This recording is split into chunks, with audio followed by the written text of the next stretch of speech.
যুক্তরাষ্ট্রের মিশিগান প্রতিনিধি কামরুজ্জামান হেলাল, মালয়েশিয়ার প্রতিনিধি এস এ সৌরভ ও সৌদি আরবের রিয়াদ প্রতিনিধি সোহরাব হোসেন লিটনের তথ্যচিত্রে প্রবাসী সংবাদ জানাচ্ছেন বিনিয়ামিন।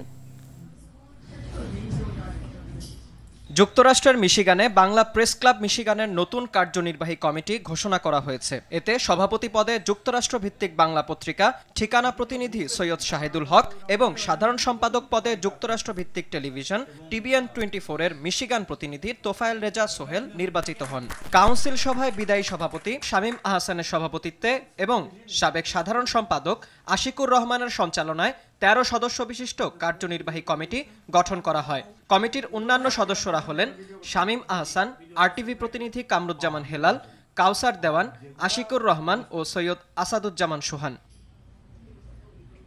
মালয়েশিয়ায় আলোচনা সভা ও কর্মী সম্মেলন করেছে দেশটির স্বেচ্ছাসেবক দল।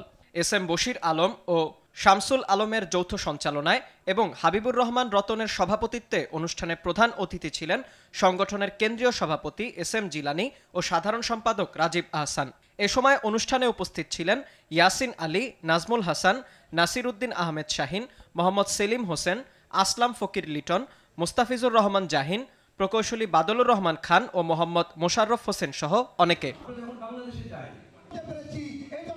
সৌদি আরবের রিয়াদে মতবিনিময় ও আলোচনা সভার আয়োজন করেছে প্রবাসী রেমিটেন্স যোদ্ধা কল্যাণ ফাউন্ডেশন। ফাউন্ডেশনের সাধারণ সম্পাদক সোহরাব হোসেন লিটনের সঞ্চালনায় অনুষ্ঠানে সভাপতিত্ব করেন সভাপতি কারি আব্দুল হাকিম। সভায় উপস্থিত ছিলেন প্রধান উপদেষ্টা আব্দুস সাত্তার, সাংবাদিক আবুল বশির, শহীদুল্লাহ ভুইয়া, আফসার উদ্দিন বোরহান, সাখাওয়াত হোসেন আরমান, শায়েক আফতাবউদ্দিন ফারুক ও মোহাম্মদ রেদওয়ান সহ অনেকেই। বিনিয়ামিন, RTV।